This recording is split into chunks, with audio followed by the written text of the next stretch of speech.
With the ongoing demand for skilled sailor, what strategies do you believe are key to effective recruitment? See, this is one thing I tell my team also. Is the new recruitment. Do you think Indian sailors are being replaced by Eastern Europeans or other countries? In your experience, what are the most significant challenges that you face in crewing management? What I face in the crewing. Let's discuss about the ragging. Yes, sure, definitely. Yeah. I, being the junior most, used to get the CTS job. I believe his deputy came in inside and said, "अरे तेंदुलकर का century हो गया और Tendulkar century होने वाला है." बाहर से क्लैपिंग का आवाज आया and he says, "Okay, you're cleared." That's how I got my second month. In your sailing career, what was the most exciting journey or the voyage that you took and you still remember that? Okay, the industry is revolving fast. How do you see the technology taking over a lot of jobs? I think the AI part you're talking about, Yeah. right? AI will have impact in shipping at least.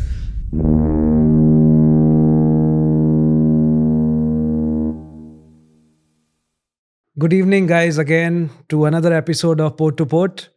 Today we have a very interesting personality, Captain Yogesh Jadhaav, who has been in crewing for last 30 years. And he was my mentor in Norden. I was sailing as a chief officer in Norden. So he helped me a lot. And now he has taken over a company, a big crewing company as a director in Mumbai. So Captain Yogesh, welcome to the show. Hi Rajat, good evening and thank you for inviting for this podcast. It's good to be there and I think we have been meeting after probably a decade. Decade, So true. very nice to see you in person. True. Okay. Yes, so you have already introduced me. I've been 30 years into shipping now. The first 15 years was sailing and then next 15 years it's been ashore. So that's how the journey. So, sir, why didn't you tell us what made you join this shipping profession? Because at that time, not many people knew about the shipping, right? No, nothing. I did my graduation and I started off in 94 shipping. So actually after my graduation, there were a lot of opportunities and I was preparing for competitive exams. Parallelly, I was doing my MBA and my uncle is in Merchant Navy. So he happened to come one day and then, he asked me, "What are you doing?" I said, "I'm doing my MBA. MBA में क्या कर रहा है? मतलब second year. उसके बाद बोला देखता हूँ कहीं पे. I said, "Do you want to earn in dollars and you want to see the world and yeah, being a youngster?" I said, "करना क्या है?" Who doesn't want to do that? Then he asked me, "Show me your percentage." Then he saw my marks and all. He said, let's. So after probably a week or so, we happened to be in a shipping company called 5-Star Shipping Company. Okay. And I went there. In those days, there was no written exams. जो आजकल होता है ना. So we went there. I was introduced to the fleet manager out there, the crewing guy. He wrote a letter and then I was in MMD doing my eyesight same afternoon. And then came there and within a week I was doing my pre-C. That's the funniest part because when I came into shipping, I was under impression we don't have to study. Okay, yes. So when I went for my pre-C and I said everybody is like glued to the books. Ye kya hai yaar? True. So that's how I started in 94. So from MBA I jumped here. And so 94 I joined as a cadet. My first ship was Jag Rahul, a Great Eastern ship. Great Eastern used to be the owners and 5-Star the crew managers. Okay, that's how I wanted to ask you this question. So 5-Star were the owners. Technical managers. And Technical Great Eastern managers, were the Great owners. Eastern were the owners. Okay. And so I joined that ship and we were 12 cadets. So it was a cadet ship. It was a cadet ship and I had no clue about it. And then the ragging starts. Oh. But I think it made me very tough. Let's discuss about the ragging. Yes, sure, definitely. Yeah. So we only had bosun and very few crew those days. I'm talking about 94. Even your ISM was not there. Correct. And then senior cadets, I've never seen my captain for the first 3 months. Chief officers to give work to the senior cadet and senior cadet used to be distributing the work. And then I being the junior most used to get the CTS job. ये कर लो वो कर लो. So yeah, क्या कर लो? Let's discuss that. Senior chipping. No, chipping whipping was, I would say, the luxurious job for us. Okay. So for us, I was there and one more friend of mine, we are still in touch. He's also a big guy now. So for us, the jobs used to be cleaning the cabin, cleaning the common toilets, Oh my washing God. the bowler suits. So we started off that way. Okay. So first 3 months or 4 months, we were not even allowed to go on the bridge. Just mopping, cleaning. So that's how it started. So initially I was like, ये MBA करके कहाँ फंस गया यार? Seriously, yaar. ये कहाँ आ गए हम? MBA guy doing these things. Actually, yeah. So I used to call my dad. But then, there were some friends who are settled abroad, and so they were like, just take it easy. Take it easy. Things will be okay. And the best part of the cadetship was we learned so much of seamanship. I could do the splicing as a cadet and all that helped me when I became a mate. So bosuns or ratings, they couldn't do anything that time. So we used to tell them how to do it, and then they used to find Salah. And they these cannot guys make a fool know of you. Exactly, they know This job takes so much time. You know how much time it takes. Exactly. We have done that all practically Correct, as a cadets. Correct. So that helped me a lot. And I think after 6 or 7 months, everything changed. The senior cadet who was kind of, for us, Devil became a very close friend. Okay. Because he said you could see that these guys are pretty okay and they are learning the jobs. And then we were moved to deck. And then we started off that chipping and all that. But we became very good friends. And that friendship is still, till today, we are close friends. Interesting. So that's how the journey started, 94. And then I did that ship for almost, I think, 12 or 13 months. One ship. तभी ये सब नहीं था, MLC नहीं था. Where did you join the first ship? Because I joined in Chennai. Okay. And I signed off in Chennai. This was a coastal ship, Chennai Vizag. Okay. We used to load coal in Vizag, Paradip, for Pumpuar charter. There used to be a Pumpuar charter called. And discharge in Chennai. Must be very hectic. Yes, 1 day sailing, 2 days sailing. 1 day sailing and then no cleaning, right? Same cargo? No. Yeah. Depends, sometimes charter instructions, but hardly, unless the chief also wants to do it. So it was quite good. It was every day you are in a port, you are going out. So that was okay. And after 13 or 14 months, I was kind of transferred to another ship. And I became senior cadet. And there was no third mate. So I was kind of given a third mate job. And those days the vessel used to have a dispensation to sail without a third mate. Wow. And those days my first paycheck was of 15,000, and I was like, wow, that's 15,000. 95. So yeah, then I got done for my exams in 96, and I almost sailed as 1 year as third mate. But yeah, on the Siemens book, it was still a cadet. You cannot endorse it as a third mate because we didn't have a license. And then when I got my second mates in 96, I joined as second mate. So that time you used to do 24 months of sea time? Still it was not there. It was 36, 30, 24. Okay. 36 if you are a direct entry without a pre-C. Like I came from a pre-C. So if we could get a record book remission, fortunately I got my record book remission. So I did 25 months. So after 25 months, I went for my exams thinking, chalo exams de dete. And if remission will jayega, nothing like it. And God was, I think, quite fortunate, and I got my remission for 6 months completely. Okay. And I joined directly as a second mate. Second mate? Yes. Not even third mate? We already did 1 year as third mate. My God. Good and times. Then I changed to wet. That's how the change started. So one ship I did as a dry, and then I changed over to wet. But that time it was easy to shift from dry cargo to... Because I was a junior level. So you could still do it. Because the company should tell, change kar le. Now there's so many regulations. Now it is changed. Because I still regret if given a chance, I would have gone to LNG, LPG. Those days, but hardly that time. Hardly, yeah, true. So yeah, that's how the thing started, and got my command in 2005. 2005. So then the life continued. I got my first mates in 2000 as a mate. Again, cleared my license, got my promotion, no waiting time. And so whatever I learned in my cadetship helped me a lot when I was a chief officer. So, bosun aate the, if you have, I don't know whether you sailed with Indian ratings. Of course I did. You sailed. Yeah. So when you talk to them something, साहब हम 25 साल से हमने ऐसा कभी नहीं देखा. So something happened on that time, and then I happened to ask him, कैसा किया तुमने? नहीं मालूम. बोला तू 25 साल से बोसन है, नहीं मालूम तेरे को. Then that training helped me a lot, how to go about it. So I think that was a beautiful phase of my life. Initially, I thought it was quite tough, but then it helped me a lot when I was a chief officer. And then I did chief officer for almost 4 years, and then got my command. Again, it was All straight tankers, promotion. huh? All tankers. Mix. Okay. Again, I got my promotion. First go, Which company? 5 stars. 5-star. I sticked with 5 stars only. Okay. I never ever changed. Okay. कभी वो दिमाग में आया ही नहीं change करने का. Correct. So I continued with them because release was on time. Whenever you want, you join. It was very homely atmosphere. Bulk में नहीं है तो टैंकर पे चले जाओ यार, टैंकर में नहीं है तो बल्क में चले जाओ. Absolutely no issues. And same happened when I got my license. I was planning to go as a mate.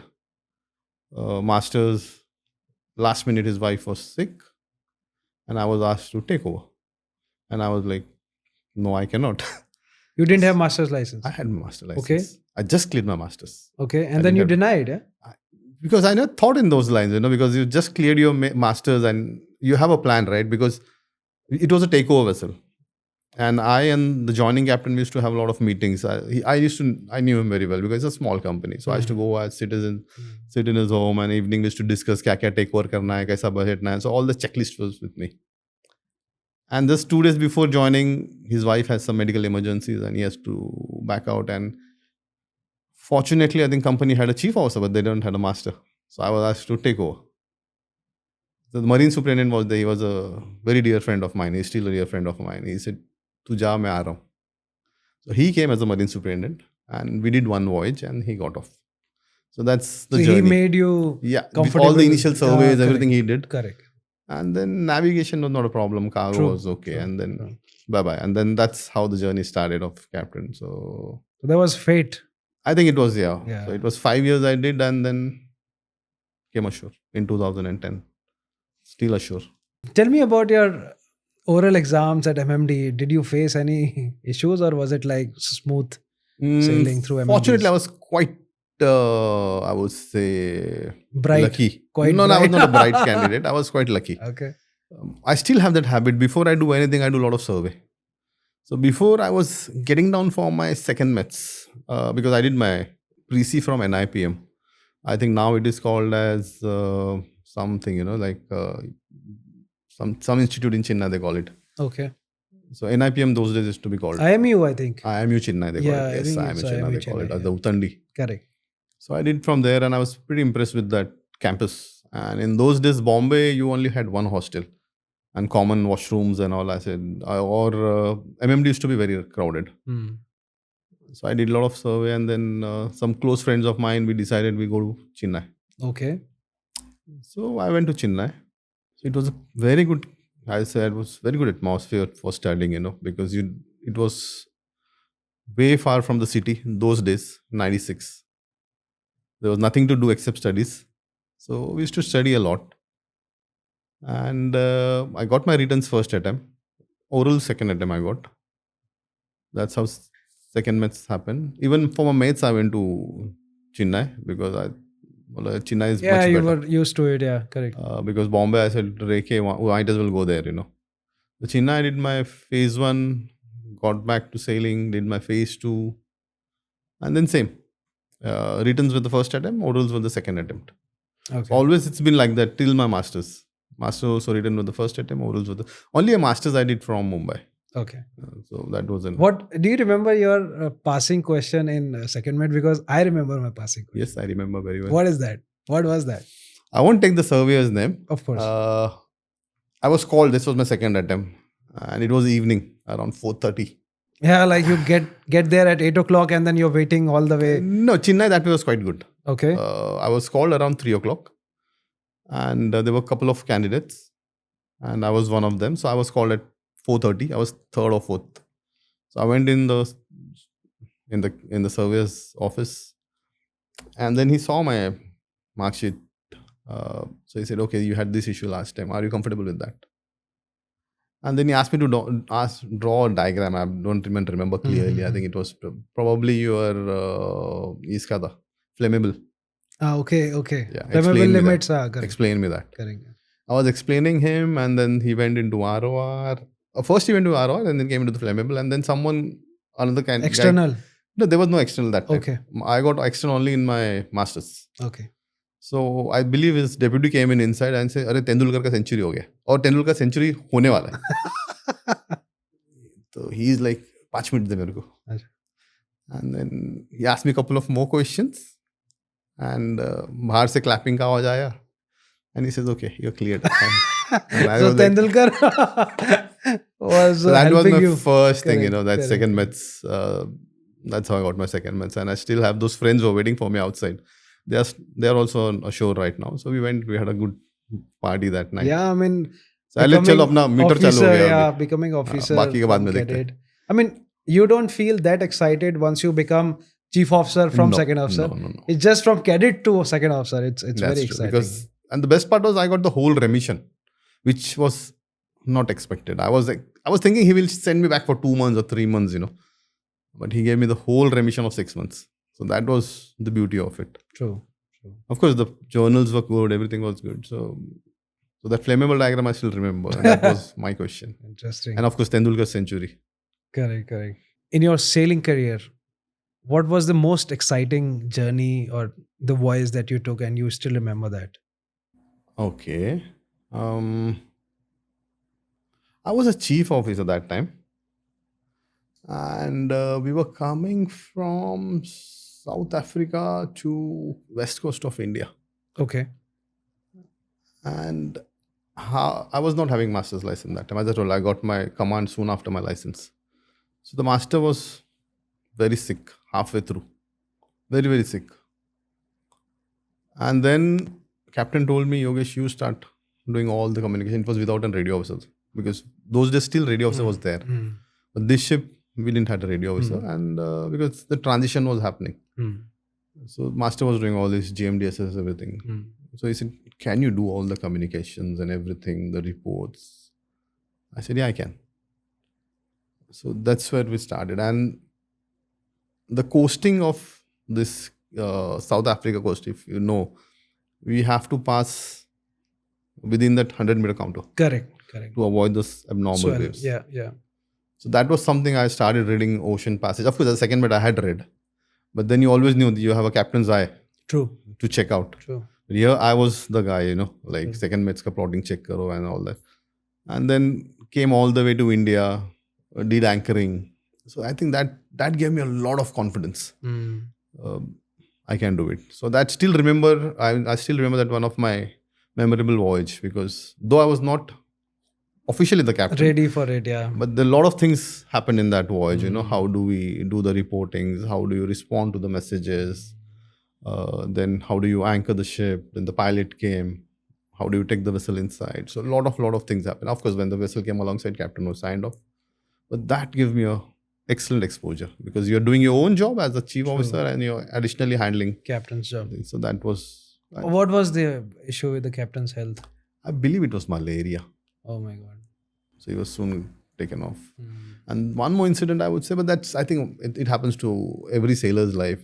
We were going in winters from Atlantic. We were crossing Atlantic and going to Bécancour port in Canada in December. And we had this hurricane warning. So as always, you keep 300 miles plus. So I kept more than 300 miles. But the impact was so high, and this vessel was, handy. And it was a bulk. And we carried... Ballast or loaded? No, loaded. And we were carrying a cargo, alumina, something. It's fine white powder. And it was evening time. And it was very bad sea, very, very bad sea. Like one swell, you could see you're on second floor. Other swell, you'll see everywhere it's water. You're just down. That kind of a heavy pitching that was happening. And I still remember my second mate, he started crying on bridge. Oh my God. I said, what happened? Why are you crying? He says, no, this is very scary. I said, nothing to worry about. Don't worry. Then there was a Halifax out there. So I said, just take the distance from Halifax. So he calculated it was about 250 miles or something like that. So I said, see, we always have an Halifax. If something goes wrong, we'll transmit the mayday message. And Halifax, we are in Canada. Halifax is there. Surely will be evacuated. So just don't worry about it. So looking at him, third mate started crying. Looking at him, some juniors, like the guys who have just joined the ratings and all, they came up on bridge wearing the life jacket. My God. I said, you guys be here only. The chief also was pretty strong. So we both were there on the bridge. I said, let's share the watch. And I think by morning 7-ish or 8, the weather became much better. But yeah, that's one thing I saw. How big was the vessel? Handy, 180 meters. 180. Then it's a small vessel. Small vessel. If it would have been big, no issues. Yeah, correct. So yeah, that's one thing I've seen. And next day morning when the chief also told me, he says, we do the damage assessment, right? The weather became okay, he came up. Sab gangway gayab hai. MOT gayab hai. Of course. Drums are gone. Okay, what can we do? Some bulwark frames were bent. True. So yeah, we took photographs, reported to the company. We did whatever was the weather rating telling us. We did maintain whatever best we could do. But then how sea is, at times. I remember we were actually, I forgot the name of the port, one of the ports in Spain, in Bay of Biscay. We were coming out. And like you just come out of the port and you have big swell. Bay of Biscay, Zab, it's crazy. Yes. And so ship started rolling very heavily. And chief cook was, cleaning the mess after evening dinner. And he has put the, the washing soap on the floor. And when the ship started rolling, he was going around here and there, man, port to starboard, dha. So he got hold of this big refrigerator. You hold the handle of the big refrigerator. Refrigerator came out. Ho jata hai. He started rolling with the refrigerator now. And then he broke his hand. So since we were close to Spanish coast, we passed on the message. The chopper came within 15-20 minutes. But the rescue operation was very difficult. So because ship is rolling too much, the chopper cannot come close to the funnel because it's... That's true. They aborted the operation 2-3 times. And this was a tanker? This was a tanker. Mm-hmm. They were Same trying to 180 winching. meters. Same 180. Okay. Framo. Okay. Apna, I think Norden ka hi jahaz tha. Oh, okay. Yes, Norden ship because it was Danish Capt. So Maybe I was in office that time. maybe. And you must be knowing Filipino chief cook. You remember? Actually, in the shore, I have so many incidents. Correct. I don't remember now, but yeah. So anyway, we rescued, we airlifted him, and then at the next port we sent his luggage. So That's how we do it. so these things happen at sea. Okay, let's come to the question of transition from sea to shore. Okay. Was it a family decision or was it like No. fate? It was not a family decision. I'll give you a brief. I'll go a little bit. थोड़ा पीछे जाता हूँ. I switched in 2010. Okay. 2005, my daughter was born. Before that, my son was there in 2001. So you were sailing with the family? Just once. Just to show them what ship is all about. So my daughter was very attached to me. My son was there, but then son being sons, you know how they are. They're like, my daughter was very, very attached to me. And even I was very attached to her. So whenever I used to go on ship, my wife used to tell me, tu jane ka, at least a week she is sick. So I said, that was quite, for me. So I was always, back of mind, hamesha tha, kabhi chance mila to shore job pe maar denge jab. And being in 5-star, I was getting a lot of exposure as well. So whenever the ship used to go for any, the old ships are going for US, I was kind of joining them as a superintendent to sail with the ship, or vessel is calling for an AMSA, I used to sail with the ship. Or there's a new tech work coming, I used to go and do my SMS implementation. So that exposure was there, and I was to sit in office as well. Chutti maa ke office mein baith jata tha.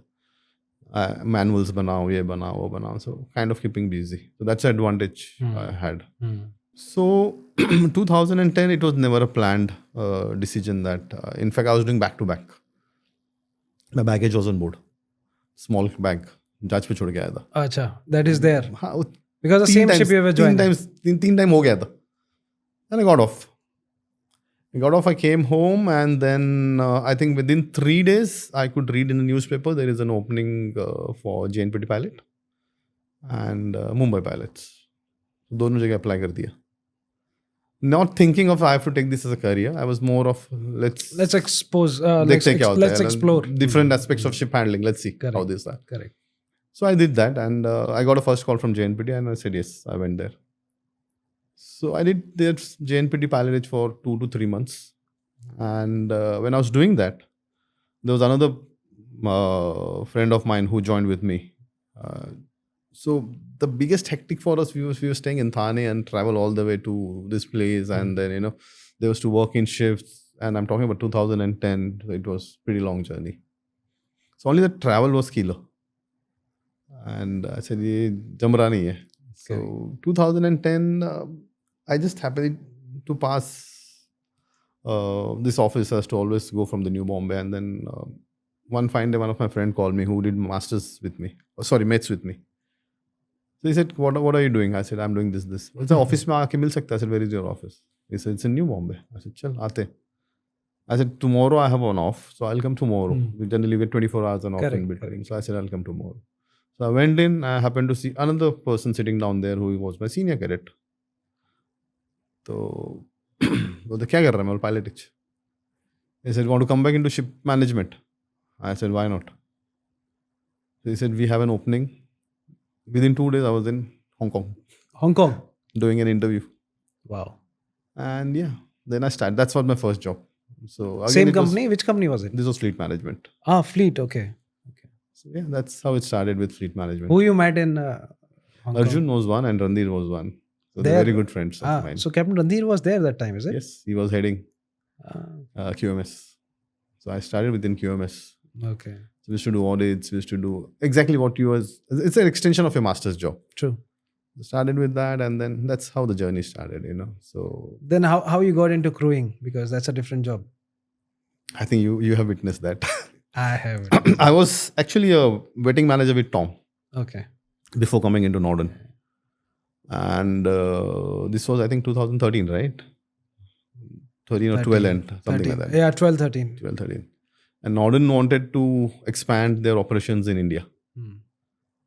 And I still, sometimes some questions are like a big question mark for you. Some things are a big question mark for you. For me, still that.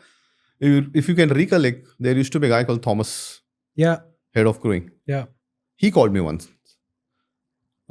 Saying this is we got your number, and I was like, from where you got my number? Thomas is Danish, right? Yes. Yeah, I remember him. Plus 4-5, and I was in Tom, so again Danish. So plus 5, I thought maybe some ship is calling me, and I happened to pick up that phone. Thomas was there, and he was talking to me. He said, "Are you interested?" I said, "Yes." And so I went to Copenhagen, and then we had a lot of discussions, and so that's how I got into crewing. Complete transition change, from being a marine superintendent to the vetting, coming into crewing. And if you can recollect, in those days, we only had 6 ships with Indian. Not stability, not strength, where you were sailing. Not hammock. Hammock was there? Yeah, mostly only the master was this thing. These are Singapore flags. All the Singapore flags were mostly manned by Indians. There was Majuro, right? Marshall Island, which was. I think Nord Hammock was Marshall Island. Copenhagen. Afterwards, she was again Danish with the ice class. So probably that was the second one which we bought. So initially started with 6 ships on an Indian, and then gradually, if you can recollect, we went to 24 ships. Yeah, I think you have taken over some from fleet as well, right? No, that was later. So initially, it was 6 ships of Norden, Singapore flag to take over, look after. And then our Indian officers, of course, no doubt they are the best. So Copenhagen was quite impressed that they are doing much better than. And then when we started comparing OPEX of Singapore to India, DIS, management decides let's start putting more Indians on Danish. Correct. That's how we started with masters and chief officers and chief engineers, and gradually more ships. So we started with 3 ships to 6 ships to 26 ships. And even we started with bulkers. So I think that was a big success. And Norden became a big brand. True. I mean, I would say years, it's like India. One of the best companies to work with. That time, I don't know about now. It's been like 10 years, 10, 15 years now. The best thing about the sailing as a chief officer there was nobody asks you questions. Captain used to say, you order whatever you want, because generally what happens if you order an Indian management company, they always come back saying, why do you need this? Why do you need that? I mean, come on, yeah, helmets are needed, gloves are needed. You cannot ask me question, why do you need those? So that was the best thing. And the food was very good. That's true. Rajat, the core, what you say, core of this crewing, which is trust. I learned in Norden. Now, what you're saying is they trust you so much. True. Very You're true. not questioned. You say something, they trust you. And that's the value I think got into us from Norden. True. So after that, after Norden, I started trusting a lot of people, because that's the basic That's the basic thing. of Norden. If you see the Norden whole concept is on trust. Correct. They believe a lot. They say, you are a captain. Why should we question you? And if you remember clearly, the way Norden used to run ships was, even when I used to call ship, I used to always say, we are assisting you. We never said we are running the ships. We are assisting you the way you want to run the ships. True. So that's the beauty. I Very think true. there's a lot of things to learn from Danish. Danish culture. In fact, I also very learned, transparent. And all that. on the ship also, like, I've sailed with a lot of Indian captains before joining Norden. Sailing with Danish has changed my perspective towards the people, made me more calm. And as you said, once you give a responsibility to somebody, let him do. And then he feels the responsibility. Exactly. So when I was making the requisitions, I know that they are not going to question me. But I have to make sure for myself, I should not order something which I don't need. So that's the ownership they give you. True. So once you have that ownership, then you don't need a micromanagers, because Correct. I've never seen a micromanagement in Norden. You have given a role, and your manager expects you that in case you have a problem, you'll call him. He will not ask you what you're doing. Now, that's the whole concept, and I believe in that, and I still work in that way. But there are some people who don't like my way of working. But yeah, I believe in that way. The conversation was, okay, the company is planning to ban liquor on board. So captain said a very important and very interesting thing, that if they ban liquor on board, everybody will have liquor on board and nobody will question anyone. I mean, that's true. Like, the companies who don't have liquor on board, now everybody has liquor, nobody wants to talk about it. Exactly. So might as well have it in the controlled format that we already have. I don't know what is happening with Norden now, but we They never still say. had This till the time I was there, Yeah. change, because I was still taking care of that crewing part of that company till last year. They're still the same policy. They still have the same. 2 years. Yeah, I mean, they have a limit controlled. You can drink controllably. So- Control, it's always better. Always, I True. believe in that. Moment you put a restrictions, Everybody does. problem starts. Illegal. How did your sailing experience help you manage your role ashore? See, when you're sailing as a captain, you do multiple stuff. तुम audit भी करते हो. You're a CEO basically of that ship, right? You have an OPEX to run with. You are also getting into technical. You're doing a navigation. Okay. You have inspections. So you're master of everything. That's why you're called a master, right? True. So you have a knowledge of everything. So once you come ashore, what happens is, now let's say you were doing an inspection and you had to prepare. So that becomes a one separate department. Technical becomes one separate department. You're also dealing with commercials, right? So commercial becomes one department. Though you have a knowledge of everything, but you're doing in part. True. But you have the knowledge. It's not that you're completely lost. So when you come ashore, that experience helped you a lot. So when I started off my auditing as my first job, it was nothing but an extension of what I was doing on ship. The only thing changed was now I am dealing with masters, and being a master myself, I knew how to deal with them. When I came into waiting, I exactly knew how to deal. What are the challenges, what I used to see when I was sailing. So that happened. When I came into crewing, now crewing is a different ballgame altogether. I would say the toughest I found is the crewing, because it's not offending anybody, but if you're into waiting or you're a marine superintendent, you have SOLAS, you have MLC, you have MARPOL, company policies, सब कुछ है. पढ़ो, निकालो, बताओ. You can go back to class, ask them for a problem. But crewing में ऐसा नहीं है. You have to क्रूइंग में answer. आज उसकी मम्मी बीमार है, Correct, correct, कल उसकी शादी है, correct. परसों घर पे इमरजेंसी है. So it's you're dealing with humans, you know. True.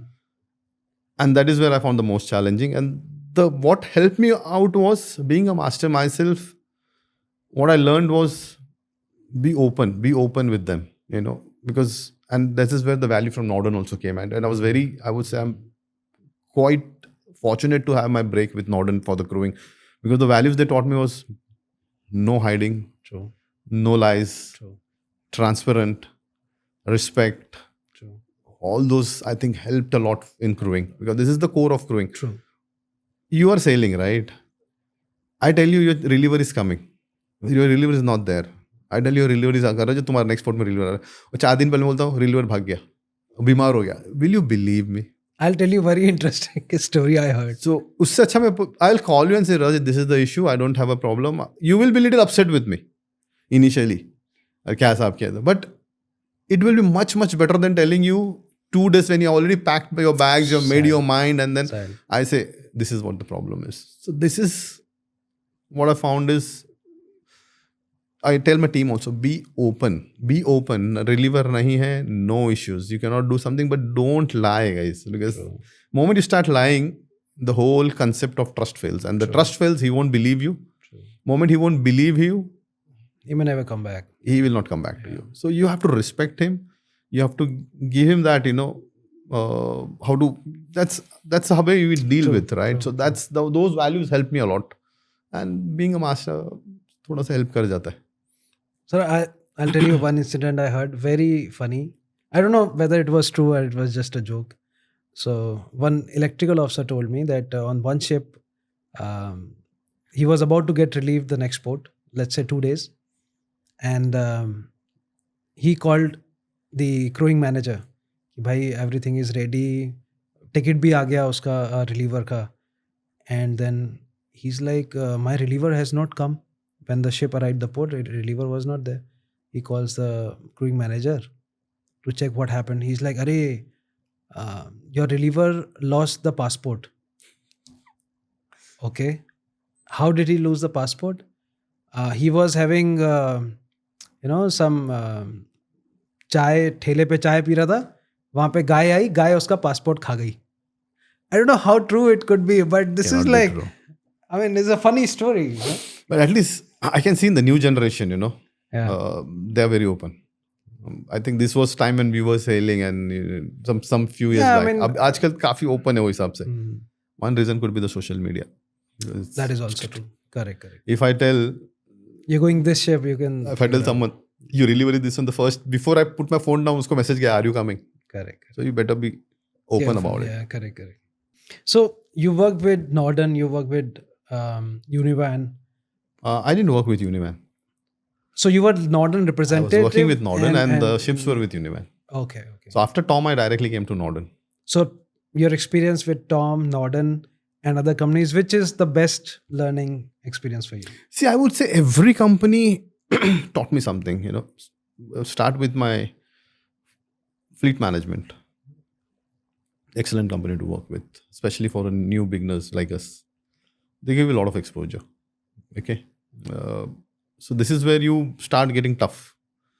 You know, that's where you understand the value of OPEX when you work for managements.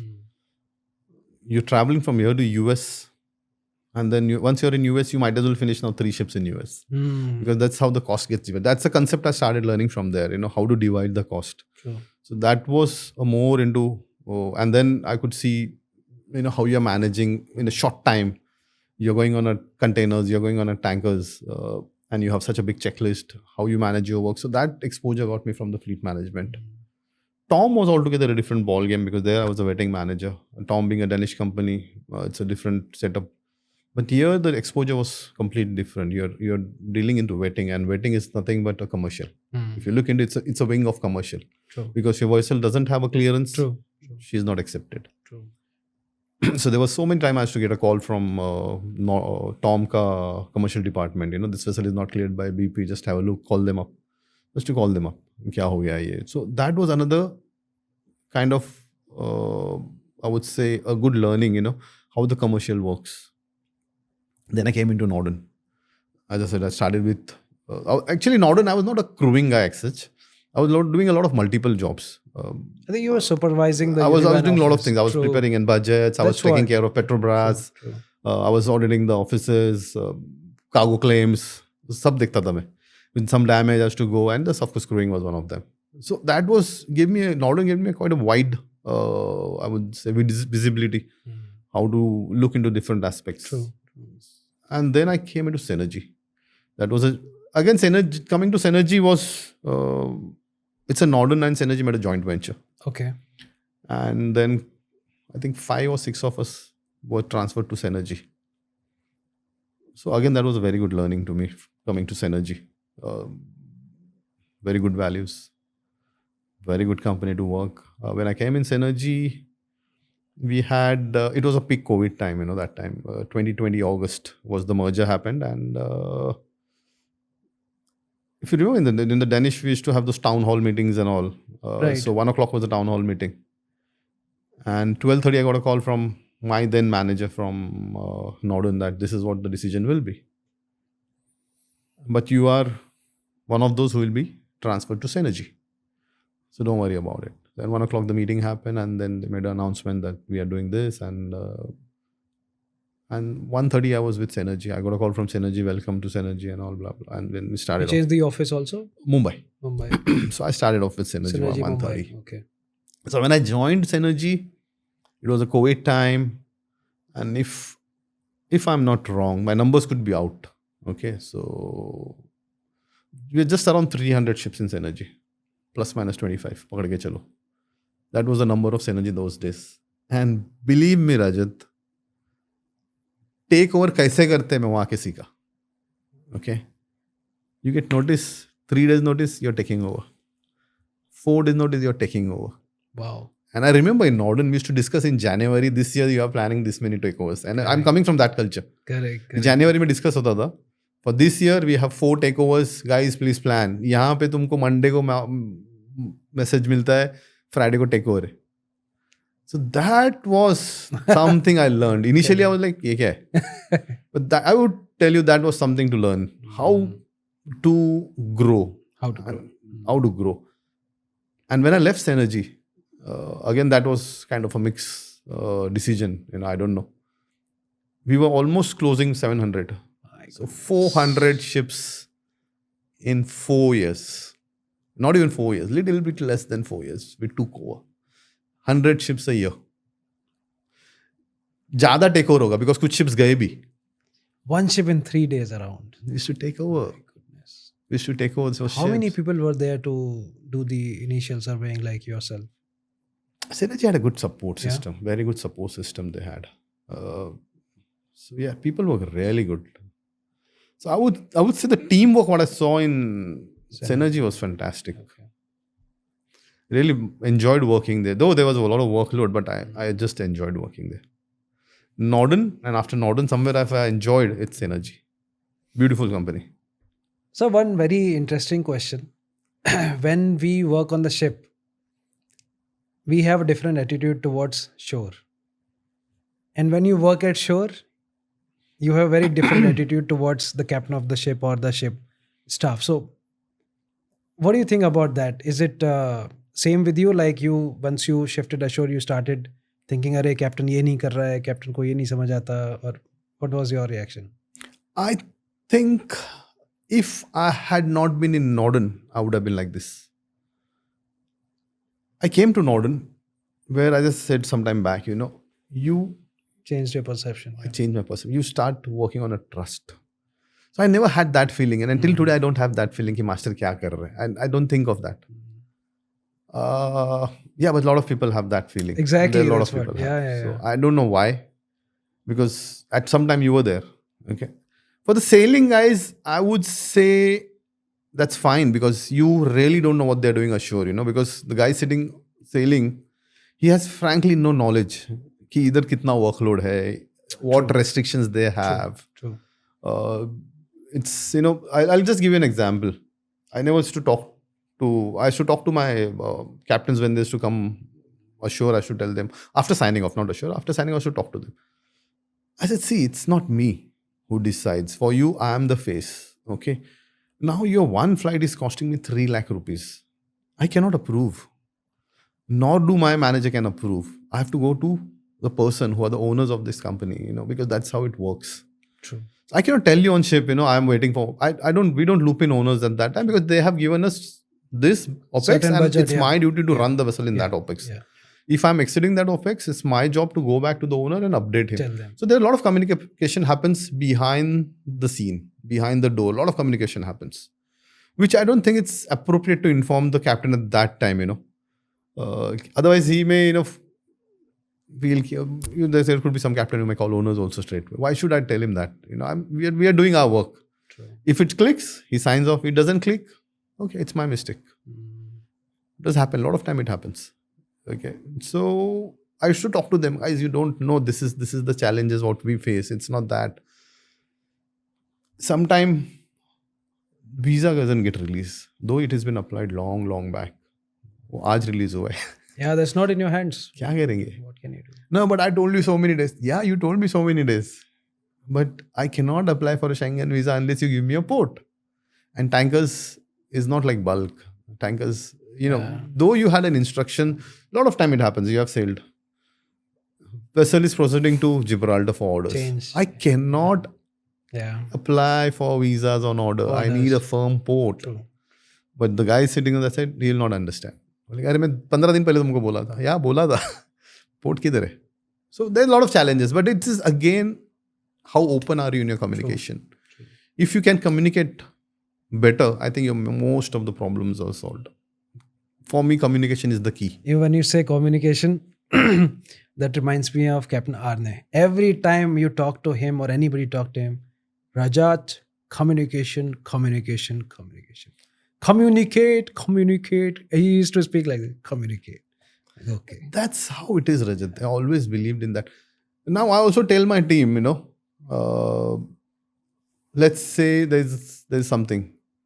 That's one thing I'd been taught in Norden. No update is also an update. There is no update. News is good news. There is no update. We used to say that. Abhi, you are sailing. Okay, I have a planning for your relief, but I don't have any update. But for you, that's an update, right? I have to tell you, Rajat, I don't have any information right now. Otherwise, you'll think this guy is sitting there, they have some information. So you need to pass that information. So those are, I think there's a lot of things to learn from Norden, small things, Very you true, know. Very true. Like, I think we are blessed to work with Norden. we have been blessed to have worked with Norden for, at least I worked with a decade with them. True. That was the best. I've also sailed with a company where on Sunday afternoon, the superintendent calls. You know what was he worried about? A pair of shoes kept in the B-deck locker. He was asking, there were 5 pairs. Please check if you still have 5 pairs in. Come on, yeah. I don't want to name the company, but... I know this kind of people. Okay, let's get into ship manning and crewing. In your experience, what are the most significant challenges that you face in crewing management? What I face in the crewing... See, off late, if you see, first of all, let me make it clear. If you could go by the study, what's the data are available, you're almost 8 to 10% short at this stage. Okay, we are shortage of crewing. That's why you find there's a lot of new markets have opened up. Vietnam opened up, Indonesia opened up. Ukraine is coming up. Ukraine has been there. Russia has always been there. Filipinos was always there. So there are a lot of new. Bangladesh is coming up, and there's a lot of new coming up. Georgia, you name it. Because I've been working with Synergy, and I was dealing with almost so many crew. Peru se hum utha dete hain. Kahan se utha dete. That's a shortage. First, you need to understand that. So there is a shortage, and when I say 8 to 10%, it's a huge shortage. Okay. That's one. Secondly, a lot of modernization is happening of the ships, if you see. It's not the old time. A lot of modernization. You have now vessels, a lot of sophisticated DF Port vessels. stay is reduced. Your vessels with dual fuel. Okay. Additional training. True. So, you need very well-trained crew. True. So, that's second challenge, what I see, A trained crew. Third, what I see in the new generation, they are very much lacking the patience. Everything wants to be instant. Now, as I said, if you remember in my introduction, I never changed the company because I never felt like changing the company.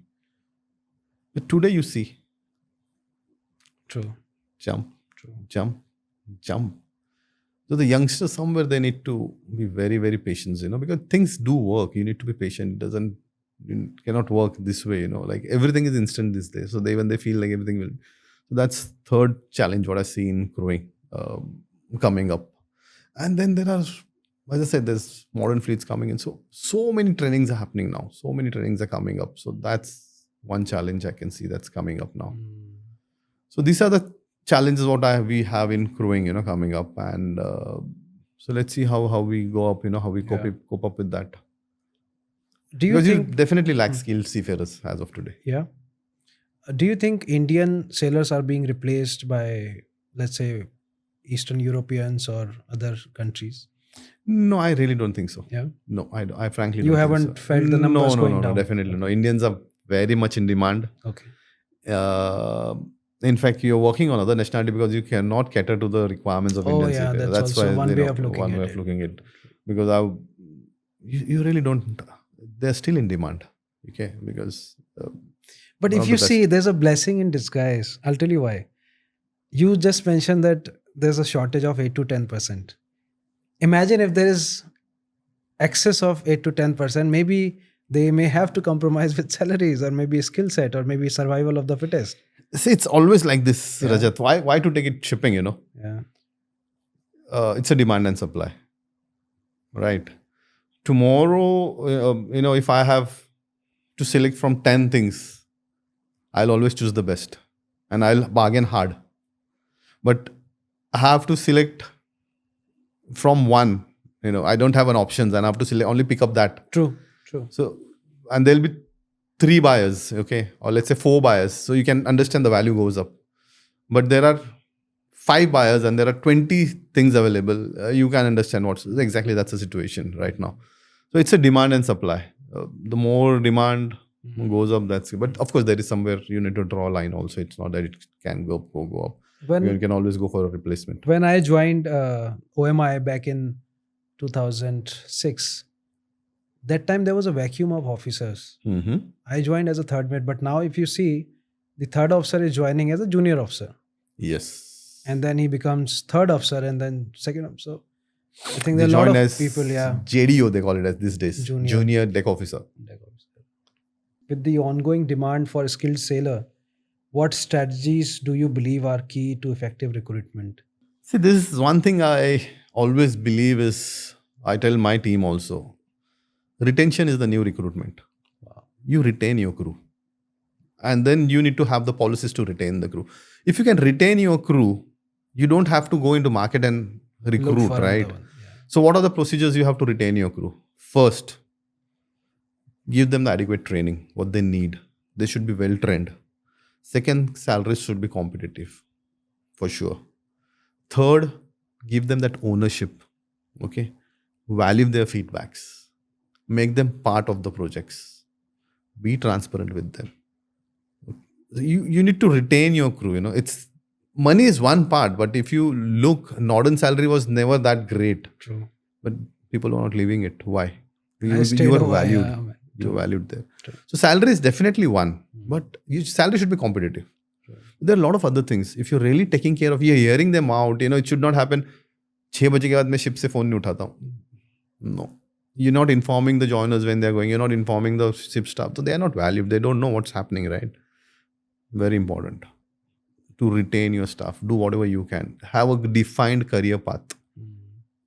Though it may be slow promotions. Again, I'll go back to Norden. It was very clearly defined in Norden. Nothing before 48 months. If you can remember that. Just to clearly say, nothing before 48 months. And still people were sticking. There were exceptions. People were sticking. There were some exceptions, always. But so you have to have a very clear defined path. Even Synergy had a very clear defined path. Promotions, you can come ashore. Why will not people stick to you? If you value them, you give them a clear, they could see where they stand after 5 years. Have an open communication with them. Why will not people stand with you? So you don't have to worry about that, right? I have a crew for 20 ships. I don't have to worry for my 20 ships. I know my 20 ships. On 20 ships crew, with the experience from Synergy, I can take over another 20 ships. True. Because I can meet the matrix. True. And I can take over 20. With that 20, I can another take over 40. And that's exactly the pattern which Synergy has followed. Wow. They have valued the humans. True. Very good things to learn from Synergy. And Captain Unni and Captain Swami, all the Synergy leadership are my idol, Wow. I just look at them and they're the best I've worked with. Very interesting. Okay, the industry is revolving fast. How do you see the technology taking over a lot of jobs? You mean which jobs? The seafarer's job? Not really. You think the technology is going to help you guys, or it's going to replace the people sitting in the office? No, really. I think the AI part you're talking about, right? Yeah. No, I don't think so. AI will have impact in shipping at least. At least not now. I don't see anything immediately coming up. Future, I really don't know how the things will move. Yeah, there's a lot of technology coming in, as in today in shipping, if you see, we have a huge digitalization happening. But frankly, I don't see that taking over because you need more people for data analyzing, right? Sitting in office. Because with digitalization, what is happening, like sitting in office, you can have a real-time data. You can monitor your bunker consumptions. You can monitor your ship's parameter. You can monitor the real-time weather. सब तुम कर सकते हैं यहाँ बैठे बैठे. Okay. you can guide the ships if what's on that, in case you see some parameters are going up and down, you can guide them. So that's the advantage of digitalization happening. Also, with digitalization in the crewing, I've still not used it, but I believe that will be there very soon to incorporate AI into the recruitment. Okay. So, because when you're doing a recruitment, that's the biggest task to recruit because you don't want to go wrong at that stage. And if you get the technology, and today it's artificial intelligence. True. And if AI can tell me, and how will AI tell me? Of course, there has to be some test what we do. It can read because there are different aspects of test we do. True. So if it can read and tell me who will be good in pressure situations, or who will, because there is some test, I don't know whether you know about it. There is some test called Hogan test. We used to do in Norden. Yes. Yes. So it gives a different parameter of a person. Normal circumstances, how you are, under stress, how you are, over friendly, how you are. Now imagine we incorporate AI with that. I don't have to waste my time, right? It will straightway give me the data. True. For what rank this person is suitable. Because if I'm looking at a master candidate, definitely I want someone skilled, but at the same time, I want someone who is very strong mentally. True. Because a lot of things has to be True. there. So very strong, I want a person who is mentally, other than he is skilled. True. So surely that should be picked up from there. So let's see if that comes up. But as of today, if you ask me digitalization, no. At least not in shipping. It could be in other there, but shipping is pretty much going okay. Okay. Yeah. What key qualities you look into when you're recruiting, let's say, senior leadership roles, captain, chief engineer? Definitely the first, as I said, should be skilled. That's my first thing. How do you define skilled? It's the same thing. Everything is skilled. You talk to him. Okay. First, of course, he should hold that particular certificate and all that. Those are the requirements. Then you look at the skill. Second is how open is he in communication. Okay, you talk to him. Look at the communication. What are his values? What are your values? Are those values matching? Very important again here. The values should match. Okay. What is his long-term goal? What is he looking into? Why he wants to join you? I generally don't prefer background check. I don't do that because I think that's not the right way of doing it. So you look at his CV. Your CV tells a big story about someone. If someone has been there for 16, 17 years with one company and coming to you, it itself speaks a lot about that person. But someone is frequent changing. So it speaks a lot about that. So you need to be very, very careful what you are picking up. And of course, for a leadership role, as I said, values is one most important part. How much he trusts his team, because I would definitely like to have a person in the leadership position who have to have that trust factor, transparency. Because if you don't trust, you will never ever manage the team. So those are very, very important for us. And then additional test when we performs. There are some PI tests and all that we do, which gives us a little bit more in-depth knowledge about a person. Should we go ahead or not go ahead? Okay, sir, did you have any mentors along the way, or how did you grow this much? I do have a lot of idols, okay, but unfortunately nobody has hold my hand and taught me, Of course. because those were so when I was cadet or third mate, I had one chief officer. Mhm. I was very fascinated by him. The way he used to do loading and like confidently loading. So I used to always fascinate. When I become a mate, I will do loading like this. He used to just look at the stability booklet. He used to look at the CCR and sab idhar. So I used to always talk to him. How we are doing it, how we are doing it, how we are doing it, how we are doing it. When I became a second mate, I fortunately had a very good master. Uh, I'm talking about 96, 97. So he'll do maneuvering, VLCCs, AFRA, doesn't matter. He'll come, lit a cigarette, he'll smoke. And then I was so tuned to him, I think I sailed with him 3 times. So before the cigarette is finished, I used to tell, abhi isne stun marega dekha. We used to tell third mate, AB ko bolta tha, abhi ye stun marega. He used to give a stun. Anchoring. Okay. And then cigarette ho gaya. बोला अभी they finish with engine देगा. गिना चुना moment, one of the rarest master I have seen. 6-7 moment, loaded VLCC is stopped. Now you talk to him, right? I used to talk to him. How you do this? How you do this? How you do this? How you do this?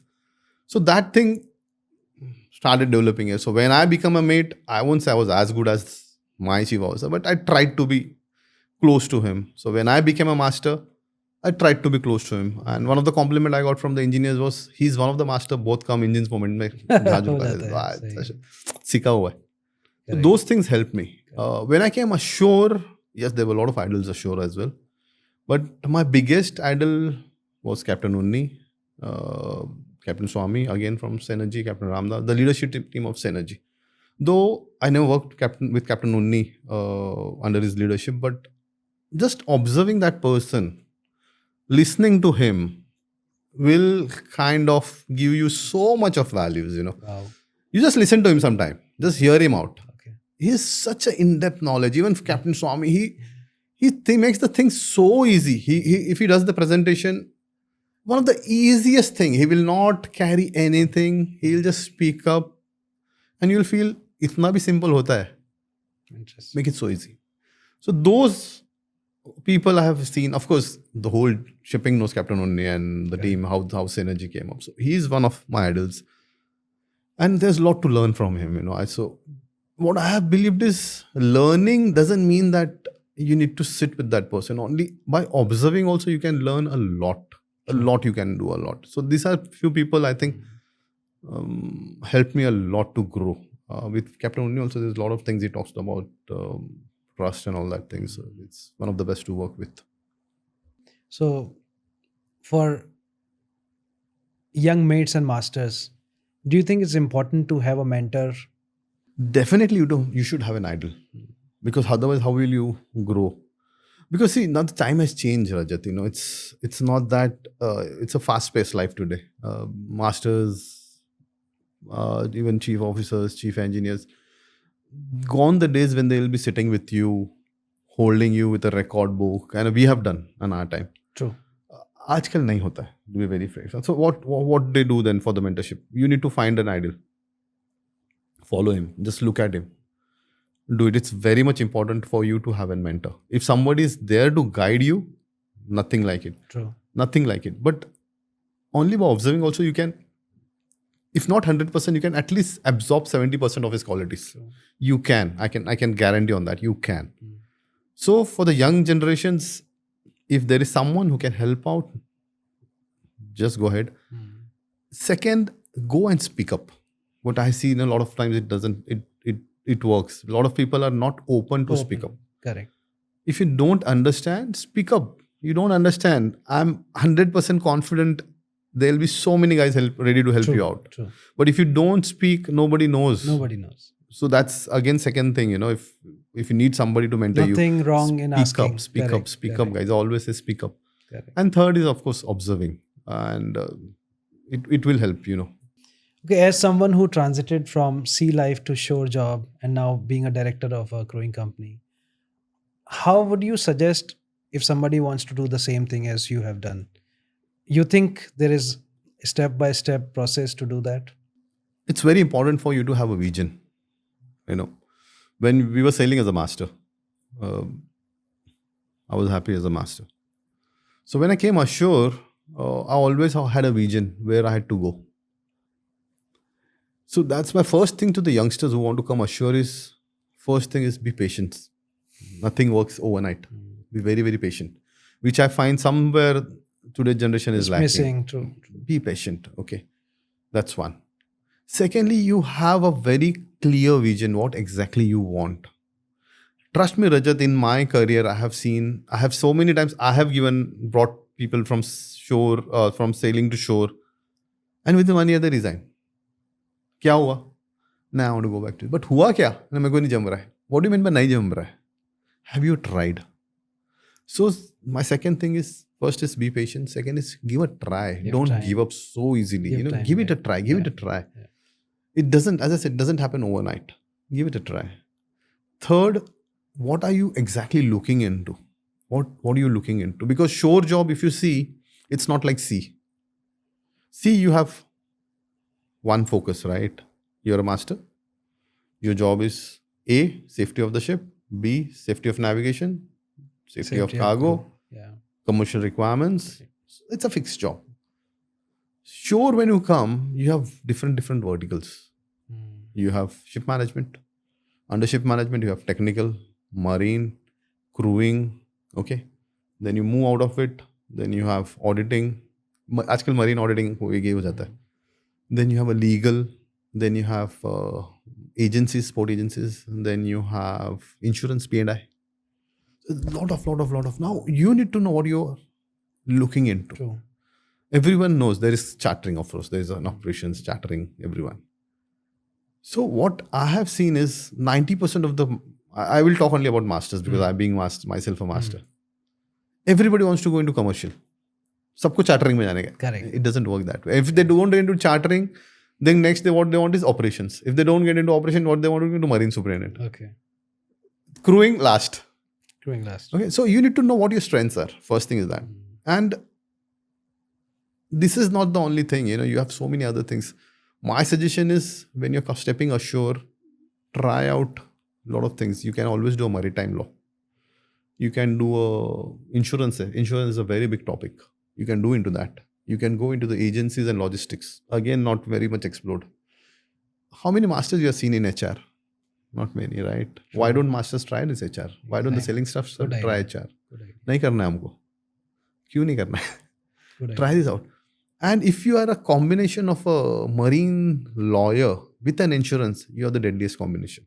Nobody marine lawyer with insurance. With an insurance. Because see, end of the day, if you look into, in my crewing career, I've seen so many claims I've seen, okay? First, it's an insurance thing. Finally, that lands upon a legal things. 90% goes to the legal.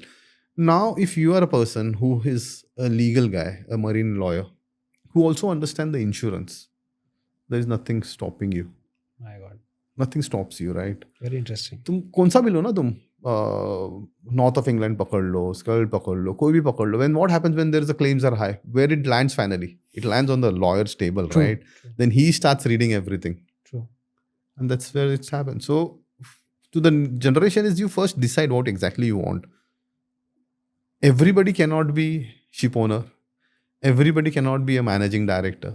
But then you need to know what exactly you want to look into and start moving in that direction. True. I'll tell you, 5 years back, I decided I wanted a director title. I'll be very open here. And then my things started moving in those lines. I started moving in that line. So once you start, okay, that word. Manifestation, yes. When you start doing it, it starts falling in. Automatically you start seeing the roadmap. You get to see, ये मेरे को करना है. Things starts coming in. If you don't, तुम अगर 1 साल में give up कर दोगे नहीं होगा. Auditing में भी बहुत कुछ है. You can go do now audits. Sire 2 has come up and Sire 2 is coming and I see lot of guys now. they're opening up the consultancy. Correct. So so many in market. Now, not everybody is going to benefit from that, right? So that's why I say, why should you do everything? You should do something which everybody is doing. Why don't you think of something different? Alag jao na. Go in different directions. And what I'm talking about is an unexplored. Very I've true. hardly come across a master mariner. Master mariner, marine lawyer plus insurance. Deadly नहीं, combo. बहुत कम है. One of my friend, he's done insurance, but he's a purely insurance guy. Couple of my friends, they are lawyer, but they are not even marine lawyers. They are criminal lawyer. But to become a marine lawyer, you need to do 3 years of law and then 2 years of. It's a 5 years thing. I think you can find a way out. I think when we are sailing, there's definitely nowadays so many things are online happening and you can do it. What I see is most of the masters, what they do is they go for MBA. Again, why? As I said, सबको commercial में जाने का. But this field is much more than commercial. Much more than commercial because True. You think over it. No, anything happens where it lands up finally. True. Let's discuss the current issues. Dali incident. Dali. I don't think I'm the right person to talk about it because I'm not the spokesperson for that. But what I would say is I would really appreciate synergy on the Dali part. They have been really transparent, synergy on Dali. Because everything they have made available. Everything. You look into their website, go into the Synergy portal, everything is made available. Even the recent, which has published the fine of $102 million, even that they have published. So I would say Synergy has been very, very, very transparent. And anyone want to know, they can just visit their website. It's there. They can just download and read. They have made it available for everyone. But other than that, I don't think so. Anything I can discuss on that, on the Dali part. What about the cleaner fuel nowadays? A lot of green shipping initiatives are being taken by Musk Line, Hapag-Lloyd. What do you think, Captain, about this green shipping? Clean ship. Yeah, basically what we are talking about is an environment right now. Yeah. Because somewhere someone felt that ships are polluting. Correct. Fine. Okay. We were polluting. So now what we are looking at is how to control the Pollution, emissions. carbon emissions. So now what we are doing is we are looking into control of carbon emissions. How do we reduce the carbon emissions from the ships? So what are the options available? Alternate fuels. True. Either you go into the LNG, you go into the biofuel. Ammonia. And I've also read we are looking into another option of hydrogen or ammonia. Yeah. So, but then the challenges with this is, okay, these are pretty cleaner fuel. Okay. But the challenges of this is it's not widely available. And most of the ports doesn't have that capacity to handle infrastructure to handle. Infrastructure. Now imagine a ship built to this latest requirements. How is going to see trade, I'm looking at those challenges right now. Secondly, new requirements coming in. Crew is same. So they need to be trained. Which comes with an additional cost. True. Right? Even your cleaner fuels come with an additional cost. It's not like what we used to use heavy oil earlier. It's not in that. So this cleaner fuel has more cost. Yeah. Training has more cost. So now if if my ships are fitted with a dual fuel, I need to have a master. I need to have a chief engineer, master, second engineer, third engineer with a dual fuel experience.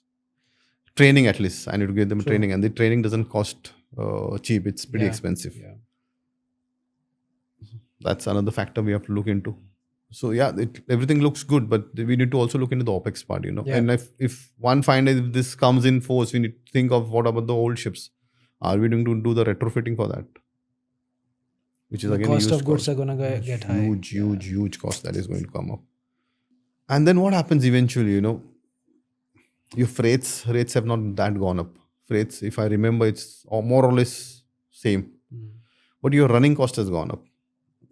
Ship का running cost down हो गया, तुम्हारा freight same है, तुम्हारा profit कम हो गया. अभी प्रॉफिट कम हो गया, what ship owner has no option, so what he starts doing is salary. नहीं, सैलरी कम नहीं करेगा, मैन पावर कम कर देगा.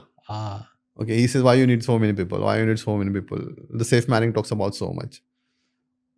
Your spares gets affected, so your OPEX, the ship का जो running OPEX है, that gets impacted. which I am thinking. Maybe I'm not the right person, but this is what I could see, that impact coming in. I believe we have got a deadline of 2050. 2050, yeah. So let's see how things. We are still in 2024. We have still 25 years to go. Did you hear the news today? SCI share has gone up 12%. Yes, What I is did. happening with SCI, man? I did. I think it's that 13%, right? Yeah, 12-13%, right? I don't know actually what it is, because I'm again not a financial background person, but I believe there is some talks of sale of going on, and I believe they have evaluated it as some 3,000 CR. Yeah, the profits have gone up Yeah, actually. profits has gone really high for the Q3 or Q4? Q3. Q3, yeah. 274 CR, right? Yeah. Compared to 60. Correct. So almost Maybe that's the reason. 400 times. Correct. Yeah, but there's also talk about some exchanging the hands, and they have already calculated the cost and all that. So you don't know what is happening internally. Because there have been lot of big giants are bidding for that. Ship manning or ship crewing involves very complex decisions.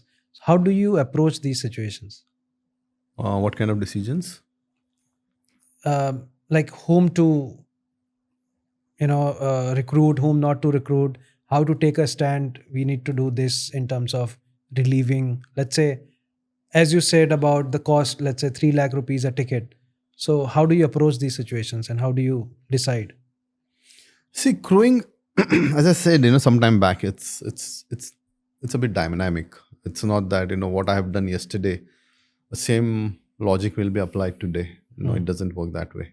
So every day, every person, it's a different logic. So that's why we say crewing is pretty dynamic. So when let's start with the first. On the hiring part, I've spoken some time back. We Right. definitely look into the skills. We look into his leadership skills and all that. But also we need to look into the commercial aspect. Okay.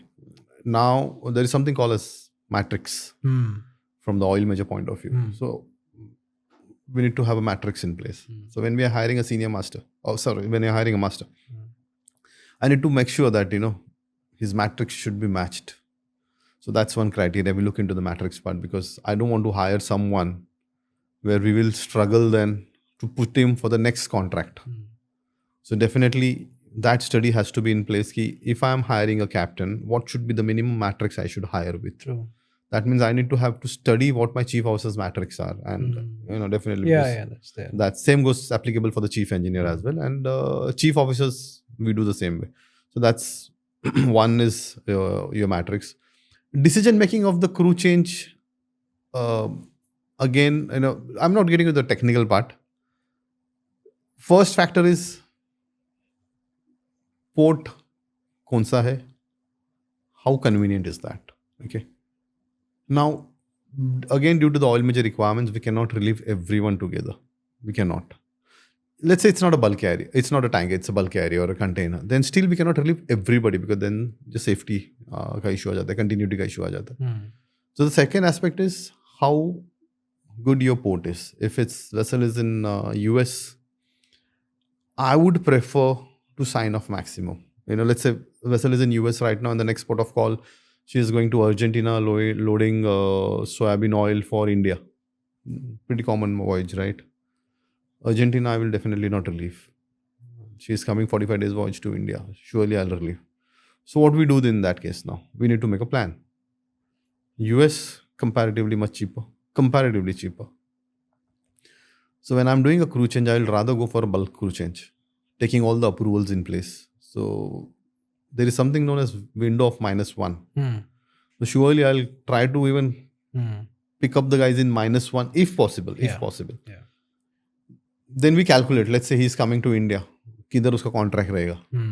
Right. If he's within 1+1, then I would rather not touch him. Correct. India mein nikal dunga sabko. Okay. So those are the factors you start playing in. Correct. Then of course third factor is how urgent this crew change is. Talk to the guy. Okay, if there is a sickness, family emergency, then of course cost is secondary. Then you don't talk about cost and all. There's a marriage. Those, I think that's also very important you have to part consider in yes. retention of your crew. Exactly, you need to value. But there is a routine crew change. I think most important is just speak up to the captain. Because end of the day, you remember captain is your representative on board. True. You keep master in a proper loop, True. and then he will do for you. So those are the factors which you generally take into account before making any changes. What has been the most rewarding aspect of your career from sea to shore, becoming a director at crewing company now? I'll go back to COVID. Okay. I think what we achieved in COVID was pretty rewarding for us. You were pilot that time, right? If you recollect, go back a bit, 4 years, when the first wave came and the lockdown happened in March 2020.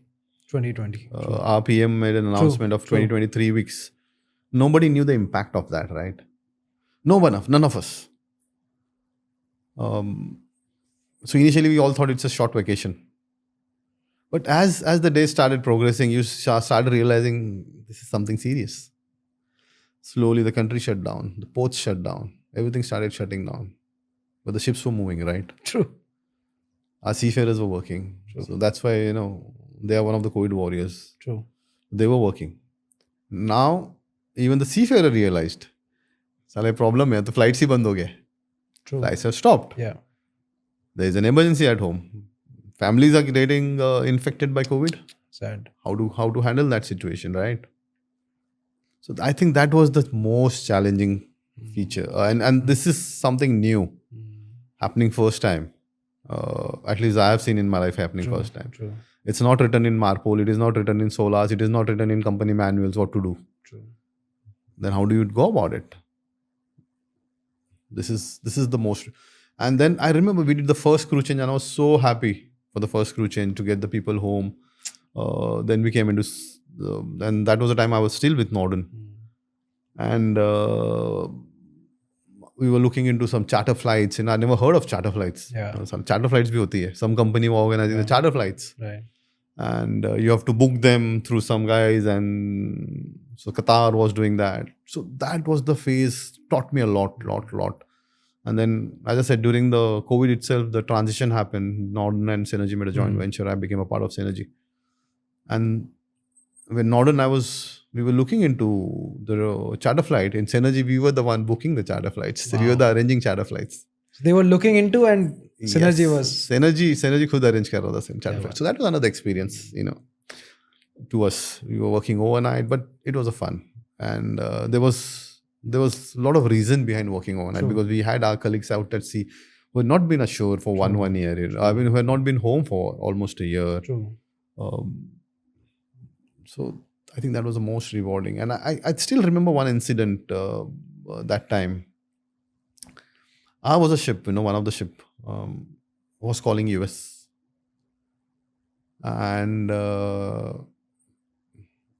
one of our masters was there, our friend, your friend was a master there. Mm-hmm. He happened to call me saying, temperatures hai. Okay. So I went back to marine team. Aisa hai. We decided to do a rapid antigen test. Mm-hmm. You Positive. were on board? Or? No, I was assured. The vessel was calling US. Okay. Positive. Vessel is still on the way. Next day, 2, 3, 4. Chalu hai udhar. What to do? Then we came to the port. Declare karna hai, nahi declare karna hai. Declare karo. We declare. Bataya. For US also, it's a new thing, right? Yeah. They stopped the ship. Yeah. Now you have to fumigate the ship. True. Fumigate karega kaisa? Correct. Jayega Everybody is, correct. So those were the things, we used to work overnight those days. And even my team used to work. And then with great difficulty, we did the whole crew change. And those days was not like that, कि एक infected है तो उसको उतारो, नहीं, पूरा ship को उतारो. पूरा ship change करो. So किया हम लोगों ने वो. It was a fun. Yeah. It was a fun. But then over a period, we became so experienced to handle that situation. Very, very, because we started handling that. After some time, again we had a ship, but that time we didn't change everyone. We went back strongly to the USCG, and we just changed the people what was needed. So, Captain, we are coming to the end of the conversation. What is next for you? What do you aspire for? Or, because you are already a director. So, what is exciting project for you now?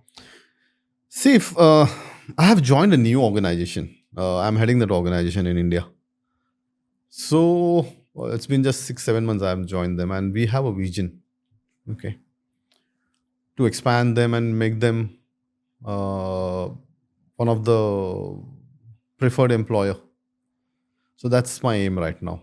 So we'll put a lot of efforts. Let's see where we go from here. True. So that's what I'm looking at right now, where I'm working. Maybe next time when you meet me, you'll say, yeah, I could hear this company's name. Wow. So that's what I'm looking at, to expand this company from this stage to at least, I won't say top 10 or that. I don't believe in those numbers, but I would at least say the people should be aware of, and they should be speaking, okay, this company is a preferred It's employer. good to This is work one with. of the good companies to work with. That is what I'm looking at right now. So, yeah. Interesting. Any final piece of advice to young mates and masters? Young and mates and all, I would say this is a beautiful career. Merchant Navy, it's a beautiful career. Challenging hai, but equally rewarding bhi hai. Okay. What you just need it to be a patience. Keep your patience. You will get when the time comes. You'll never ever get before it comes. You'll get it. Surely you'll get it. You deserve it, you'll get it. And don't stick to just one thing. If you happen to be selling on a tanker, just don't stick to the tankers. If you happen to be selling on a bulk, just don't explore. This is the time to explore. Yeah. Before you get into senior level, explore at the junior level. No harm in stepping down. If you happen to be like oil and you're getting into a second mets and somebody is promoting you on LNG, just go for it. It will, today you may not have the value of that, but after 10 years, once you come, you'll realize you are one of the most demanded person, in demand. Right. So go for it. Don't restrict yourself with, कि मैं VLCC master हूँ, I have done only this. Explore. That's one piece of advice to everyone. And patience, of course. That's all. Thank you so much, Captain Yogesh. Thanks, Rajat. It's a Thanks pleasure for calling meeting me. you. And Same here, thank you Raj. for coming on the podcast. My pleasure. Okay, guys, what an interesting conversation we had with Captain Yogesh. It's a wrap for another podcast of Port to Port. Guys, see, this podcast is about telling you the stories of people who have made it big, who have been sailors like you, like me, and who have made it big. So keep learning, keep getting inspired, and keep watching Port to Port. Thank you.